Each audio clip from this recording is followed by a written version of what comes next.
pour pouvoir attirer l'attention, mais ils n'ont jamais parlé à l'audience. Ils attendent que les gens, par la force du Saint-Esprit, viennent vers eux et passent à l'action. Ça veut dire que oui, ça prendra du temps. Ce que vous allez faire là va prendre du temps, évidemment, ça va prendre du travail. Ça va pas tomber du ciel demain matin.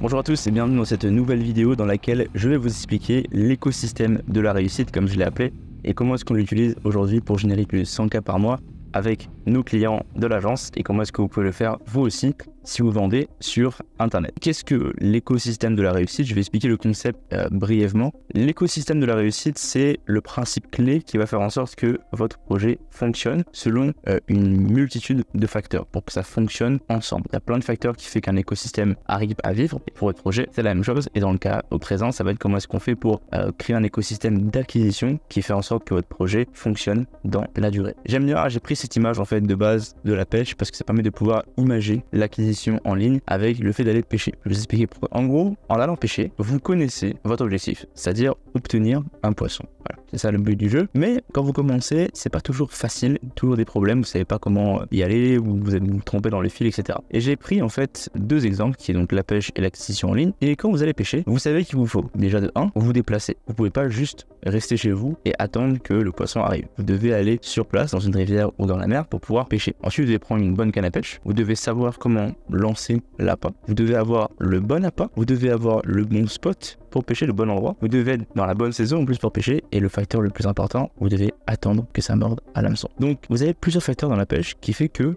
forcément, quand vous faites tout ça, vous vous mettez dans les meilleures conditions pour avoir des résultats. Mais si vous manquez une de ces étapes ou que vous ne prenez pas en compte qu'une des étapes ne fonctionne pas et vous la réglez pas, ça ne marchera pas. Et c'est pareil pour la partie acquisition en ligne. Vous faites de l'acquisition en ligne quand vous avez une offre que vous voulez vendre sur Internet. La première étape, c'est de se lancer. C'est-à-dire que vaut mieux fait que parfait. Mettez-vous sur Internet, exposez vos offres pour pouvoir attirer de l'attention et avoir des clients. Étape numéro 1, se lancer. Étape numéro 2, tester ses offres, tester ses approches, ses positionnements pour avoir un peu tester un peu la température de l'eau. Ensuite, vous devez trouver comment attirer l'audience. Donc là, c'est les appâts et les cannes à pêche et les fils. Donc trouver le moyen qui va faire en sorte que l'audience mord à l'hameçon. Donc trouver le bon moyen d'attirer l'audience. Et ensuite, avoir les bons angles et positionnements. Ça, c'est OK. Est-ce que je suis au bon endroit? Est-ce que l'appât à tel endroit fonctionne pour ce type de poisson-là, ce type de prospect-là? C'est pareil à ce niveau-là. Ensuite, être dans la bonne saison. Parce que si vous vendez un truc en ligne qui est démodé ou qui n'est pas actuel ou que les gens n'ont pas besoin, ils vont pas le prendre. Et le facteur qui revient entre les deux, c'est l'attente. C'est le temps qui est un facteur essentiel dans les deux cas. Donc que ce soit la pêche ou l'acquisition en ligne, le principe reste le même. Vous devez en fait faire une succession d'étapes, découvrir si l'étape d'avant fonctionne pour passer à l'étape suivante. Parce que si vous lancez juste un fil random dans la mer ou dans la rivière et vous espérez avoir un poisson, peut-être il y en a un qui va mordre, mais ça se peut que vous ayez de meilleures chances si vous préparez votre stratégie au fur et à mesure et que vous appreniez de vos erreurs pour continuer. Le point le plus important là-dedans, c'est que chacune de ces actions est réfléchie et vous savez pertinemment que la pêche fonctionne parce qu'il y a d'autres gens qui le font. Quand vous décidez de commencer la pêche, vous savez très bien qu'il y a des gens qui pêchent. Donc vous savez que ça fonctionne. Si vous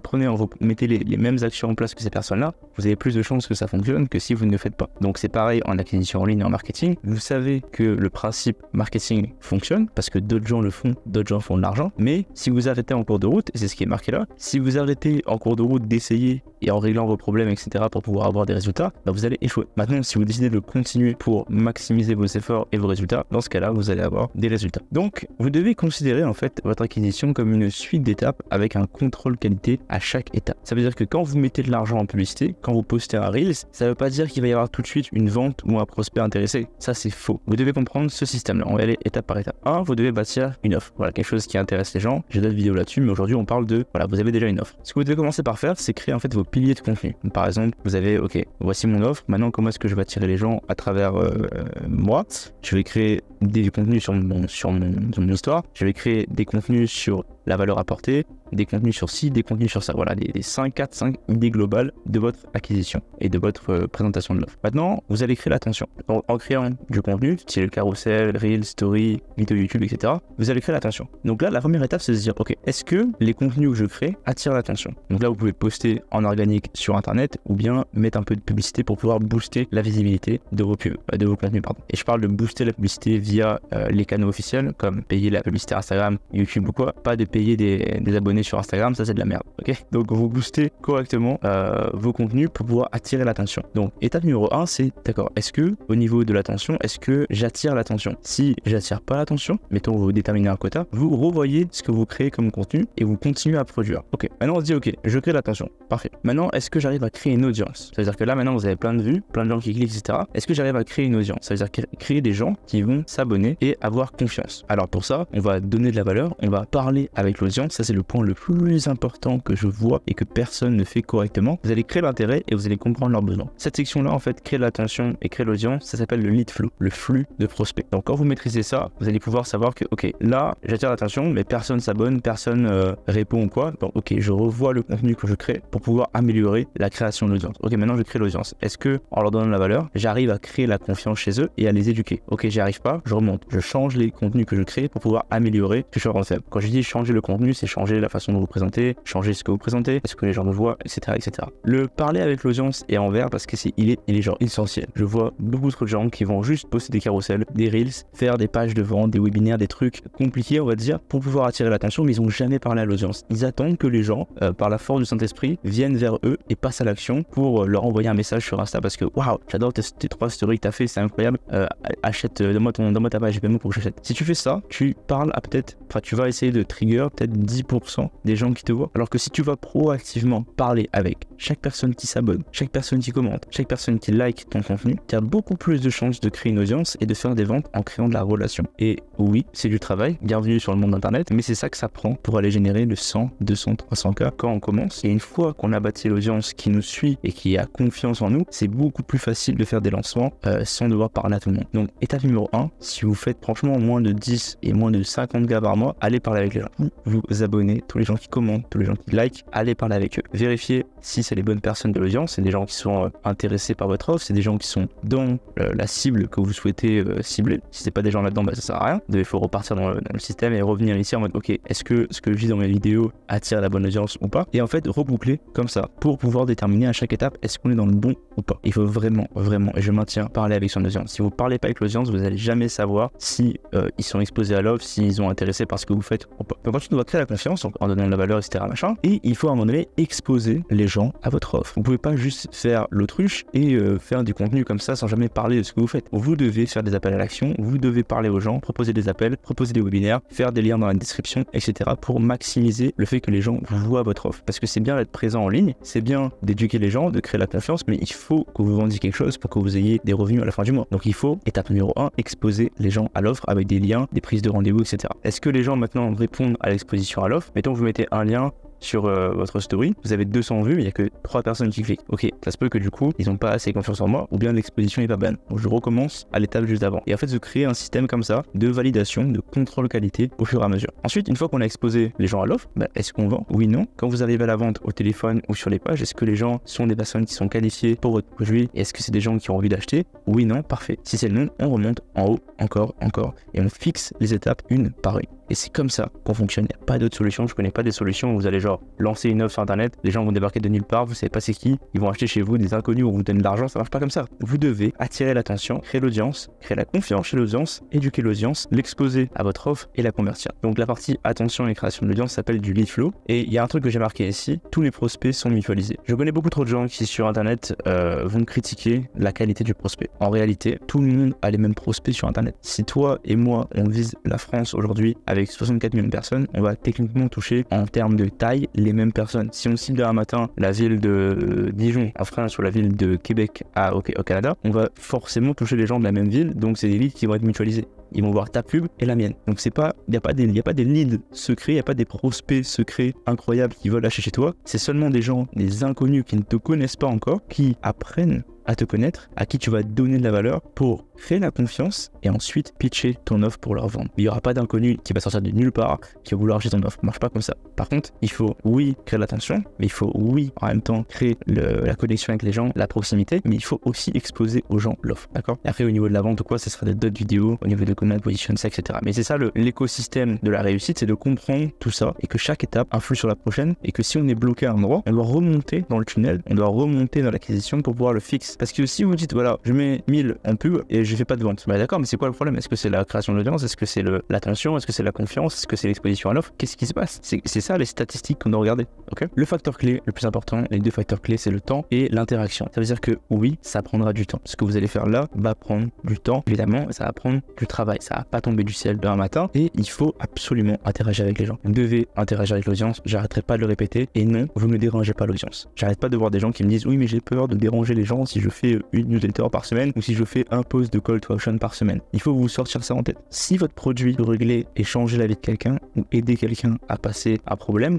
vous êtes en train de lui faire un desservice de ne pas lui présenter l'offre. Donc, passez du temps chaque semaine à pitcher votre offre à votre story, à votre audience, ou bien ayez une stratégie claire pour pouvoir le faire à un moment donné. Parce qu'il faut que vous puissiez pitcher l'audience. Vous pouvez pas juste faire l'autruche et faire comme si vous étiez productif alors vous êtes occupé. Donc, soyez productif au lieu d'être occupé. Quand vous créez du contenu, faites-le de façon intentionnelle pour avoir de l'attention et une audience, bâtir la confiance et ensuite vendre. Faites pas juste, voilà, je poste 5 fois par semaine sur Insta, je mets 100 balles de ads par semaine, puis voilà, je sais pas, je le fais. Donc, parce que je le fais, j'ai le droit d'avoir les honneurs. Non, vous devez absolument parler avec les gens, c'est important. Maintenant, il y a un screenshot que j'ai pris de la vidéo d'Hormozy et je vais redire ce qu'il a dit parce que c'est super important et je vois mal comment le réexpliquer plus que ça. Il a dit, vous devez regarder la progression plutôt que le résultat. Et je pense que tous les coachs de sport le disent aussi. Vous devez regarder la progression plutôt que le résultat. C'est-à-dire que par exemple, vous faites de la pub. Avant de vouloir mettre 1000 et de faire 2000 à 10 000 de ventes en face, vous devez regarder chaque étape. Vous devez valider votre progression au fur et à mesure. On va commencer par, ok, est-ce que on a des vues? Quand on met un Reels, quand on booste le Reels, quand on fait une vidéo YouTube, est-ce qu'on a des vues? Ok, cool, il y a des vues. Maintenant, est-ce que ces vues-là amènent des clics ou des abonnements ou pas? Oui, non. Ok, est-ce que ça amène des inscriptions sur une page de vente ou sur une page d'opt-in ou quelque part sur un lead magnet? Oui ou non. Est-ce que les gens qui se sont inscrits ou abonnés prennent rendez-vous? Oui ou non. Est-ce qu'ils viennent au rendez-vous? Oui ou non. Et en fait, si c'est non, on revient à l'étape d'avant, on dit ok, est-ce que les gens qui cliquent s'abonnent? Non. Pourquoi ils s'abonnent pas? Est-ce que mon profil c'est de la merde? Est-ce que je dois le changer ou pas? Est-ce que les gens qui prennent rendez-vous sont des gens qualifiés? Ok, peut-être que c'est le positionnement de mon truc au début qui va pas attirer les bonnes personnes pour prendre rendez-vous. Ok, est-ce qu'ils viennent au rendez-vous? Oh, il y a 100 personnes qui ont pris rendez-vous, mais il y en a que 2 qui sont là au rendez-vous. Ok, ça veut dire qu'il faut que je change le système de rappel pour que les mecs viennent plus au rendez-vous. Ok, maintenant je disais au téléphone, est-ce que c'est des gens qui sont qualifiés, apprennent à passer à l'action ou pas? Ok, c'est pas la bonne cible, pas des gens qualifiés, bah, je repars au niveau de ce que je dis au début avec la visibilité, créer plus de reels, créer plus de carousel qui va taper les personnes qui sont motivées. Est-ce que les gens achètent? Oui ou non? Ok, j'ai un problème de closing ou pas? Et c'est comme ça en fait que vous devez comprendre la pub. Vous devez comprendre la pub et votre acquisition, même si c'est organique, comme ceci. Quand vous faites du sport, en général, vous y allez étape par étape. Vous y allez étape par étape vers l'objectif. Vous attendez pas à ce que vous faites soulever un poids dans une semaine et ça y est, vous avez des gros muscles. Ça marche pas comme ça. Vous devez en fait constamment faire l'action, encore et encore, donner le temps nécessaire pour y arriver et ensuite corriger vos mouvements au fur et à mesure pour maximiser l'amplitude et la performance que vous allez déployer grâce à vos actions. Et évidemment, plus vous passez du temps à le faire, plus vous allez devenir expérimenté. Donc là aujourd'hui, pareil, il y a un petit exercice qu'il a dit au début en mesure de sa vidéo. Il disait, imaginez que aujourd'hui ça vous coûte 1000 par mois pour développer une stratégie de pub. Et il a dit, imaginez que ça vous coûte, que vous investissiez 1000 par mois pour développer une bonne strat. Et ben, si ça vous prend entre 2 à 4 mois pour avoir une vente à 1000, vous avez des personnes entre 2000 et 4000 pour avoir une vente à 1000. Et là, vous me dites, mais c'est pas rentable. Mais c'est ça le truc, c'est que c'est un investissement. C'est un investissement dans le temps pour découvrir la bonne stratégie. Mais vous devez à chaque fois cocher les bonnes cases. Et moi, je vois beaucoup de gens mettre 1000 par mois en ads, ne pas faire de vente et péter un câble, freak out, s'arrêter, changer tous les steps en même temps. Et du coup, ça repart de zéro à chaque fois. Au lieu de changer ce qui marche pas seulement. Si vous changez la vision de ça, si vous vous dites, ok, j'ai dépensé de 2000 à 4000 pour maintenant arriver à faire une vente à 1000 et tous mes voyants sont ouverts. Ça veut dire que maintenant, dans les 2 prochains mois, ou 3 ou 4 prochains mois, si je redépense 1000 par mois alors que tous mes voyants sont ouverts, ben maintenant je vais mathématiquement maximiser ce budget pour faire beaucoup plus de ventes. Et donc vous passez de l'étape de je ne sais pas pêcher et donc je passe 3 à 6 mois à venir tous les fucking dimanches aller pêcher dans une rivière pour pouvoir comprendre comment ça fonctionne. Maintenant vous avez trouvé la bonne rivière, le bon appât, le bon coup pour lancer la ligne, vous avez trouvé la bonne heure à venir pour pouvoir le faire et maintenant vous avez des résultats avec le temps que ça a pris pour y arriver. Et donc une fois que vous avez des résultats consistants encore et encore, vous passez à l'étape supérieure, vous améliorez la canne à pêche, vous améliorez l'appât, vous améliorez le spot et là vous pouvez commencer à grossir. Vous pouvez carrément acheter un bateau maintenant, aller pêcher directement en haute mer, toucher des plus gros poissons, on a un filet de pêche maintenant, enfin, je sais pas, mais vous pouvez scale encore et encore parce que vous avez compris maintenant la recette grâce à la stratégie marketing que vous allez développer avec le temps. Donc oui, ça coûte de l'argent on va dire, ou ça coûte du temps. L'avantage de mettre de l'argent en publicité, c'est que c'est un accélérateur de temps. Ça veut dire que au lieu de passer votre temps à poster sur les réseaux et attendre que ça fonctionne, vous pouvez accélérer ces résultats grâce à la pub pour pouvoir augmenter les résultats que vous allez avoir. Et donc personnellement, je trouve que c'est beaucoup plus facile avec de la pub payante d'arriver à avoir des résultats pour être sûr que l'audience voit ce que vous faites et comprend que vous avez quelque chose à vendre. Le plus important pour moi, c'est ce système d'acquisition, cet écosystème qui permet de comprendre que, ok, on a une offre, on a les contenus, on gagne de l'attention, on crée une audience, on crée la confiance chez l'audience, expose l'audience à l'offre et on crée la conversion. Et si vous arrivez à centraliser toutes ces étapes et comprendre comment elles fonctionnent et comment les résultats impactent chacune des étapes, vous allez pouvoir créer une offre qui va intéresser les gens et qui va intéresser de plus en plus de gens parce que vous connaissez votre principe d'acquisition. J'espère que ça vous a aidé. C'est la stratégie qu'on utilise pour les gens qui font entre 100K à beaucoup plus par mois pour pouvoir attirer des prospects et des clients. C'est pas de la science infuse, c'est juste des maths, des statistiques, de l'analyse de données en fait, et pas compliqué. Vous devez comprendre que là-dedans c'est de l'humain. Vous devez montrer des choses à des humains, le voir s'ils sont intéressés et déterminer si effectivement on peut modifier quoi que ce soit. Donc c'est la stratégie qu'on utilise avec l'ensemble de nos clients. Si vous voulez en savoir plus pour savoir comment est-ce que vous pouvez l'implémenter dans votre business aussi, il y a des liens dans la description pour un groupe normalement Facebook gratuit ou pour booker directement un appel avec moi et mon équipe pour savoir comment est-ce qu'on peut vous aider, vous aussi, vous montrer comment implémenter ça dans votre business pour pouvoir maximiser vos résultats et arrêter d'être perdu. En tout cas, n'hésitez pas à liker cette vidéo, à vous abonner à la chaîne. J'ai hâte de pouvoir créer la suite de cette petite série.